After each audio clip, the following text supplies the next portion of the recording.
हाँ तो भाई इलेक्ट्रिक मोटर्स के सिलसिले में पहली वीडियो में हमने आपको बताया था कि अगर एक कॉइल हो और एक स्टार्टिंग पोजीशन हो, यानी एक पोजीशन से ये शुरू होती है, तो इस पे क्या फोर्सेस लगती हैं, ये आपको समझ आ गई थी बात। फिर हमने आपको ये कहा था कि भाई ये घूमते घामते क्या होगा कि एक पोजीशन ऐसी भी तो आएगी ना कि जब ये कॉइल बीच में खड़ी हो जाए। लेकिन आपको ये भी बताया था कि चूंकि यहाँ पे टॉर्क लग रहा है और जाहिर है मोटर किसी ना किसी स्पीड से घूम रही होगी ना, तो मोमेंटम की वजह से और ख़ासतौर से एंगुलर मोमेंटम की वजह से ये कॉइल 90 डिग्री से ज़्यादा घूम सकती है। जब ये घूमती है तो ये मसला आता है कि फोर्स तो बदली नहीं है, लिहाजा ये कॉइल ऑसिलेट करना शुरू कर देना चाहिए इसको उसूलन। और फिर हमने आपको ये बताया था कि इस चीज़ को ख़त्म करने के लिए हम एक डिवाइस का इस्तेमाल करते हैं जो कि कम्यूटेटर कहलाती है।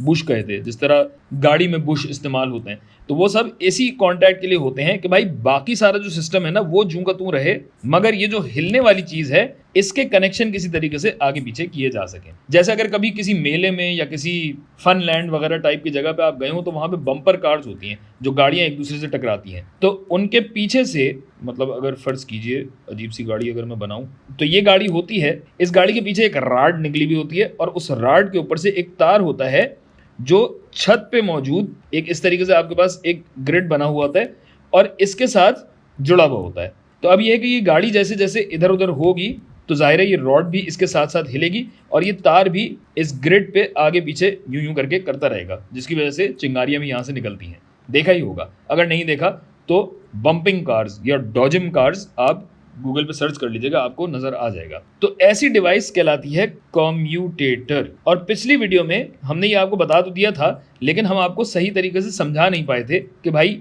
ये किस तरीके से करंट की डायरेक्शंस बदलती हैं। तो इसके लिए मैंने एक और स्लाइड पे ये बना दिया है कि ये तीनों सूरत हाल हैं। यहाँ से हमने शुरू किया था भाई, सर्किट हमारा है, बैटरी हमारे पास मौजूद है, करंट यहाँ से आता है, तो ये जो बुश लगे हुए हैं इन बुशेस के थ्रू ये करंट चला जाता है और यूं मोटर की कॉइल में दाखिल होता है। तो यूं करंट जा रहा है और आपको पता है कि अगर करंट ऐसे जा रहा है, मैग्नेटिक फील्ड अगर इस तरह है, तो फोर्स यहाँ नीचे लगेगी इस हरे वाले वायर पे, पीले वाले वायर पे इसका उलट हो रहा होगा, लिहाजा ये कॉइल घूमना शुरू होती है। अब जब घूमेगी तो ये घूम घूम के जब 90 डिग्री पे पहुंचेगी ना, जब बिल्कुल सीधी होगी, बिल्कुल खड़ी हो जाएगी, तो क्या है भाई, पीले वायर पे फोर्स यहाँ आ रही है, हरे वायर पे फोर्स नीचे जा रही है, गोया दाएं या बाएं कोई फोर्स नहीं लग रही, ऊपर नीचे फोर्स लग रही है। अब यहाँ क्या होगा इसको देखिए, ये जो बुशेस हैं ये बुशेस भी तो घूम रहे हैं ना साथ साथ, तो ये बुशेस घूम घूम के ऐसे आ जाते हैं कि भाई जब बिल्कुल ये कॉइल खड़ी हो जाए तो यहाँ से ताल्लुक कनेक्शन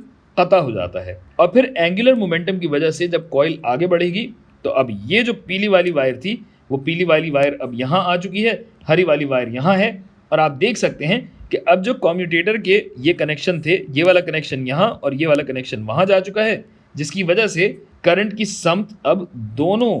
वायर्स में पलट चुकी है। और फिर यही होगा कि अब ये जो पीली वाली वायर जिसके ऊपर फोर्स यहाँ ऊपर की तरफ लग रही थी, इस तरफ आके यही फोर्स अब इस पे नीचे की तरफ लग रही होगी। इसी तरह जो हरी वाली वायर पे फोर्स नीचे की तरफ लग रही थी, अब इस हरे वाले तार पे फोर्स ऊपर की तरफ लग रही होगी। गोया अब हमारे पास ये जो गोल चक्कर है ये मुकम्मल होगा और इस तरह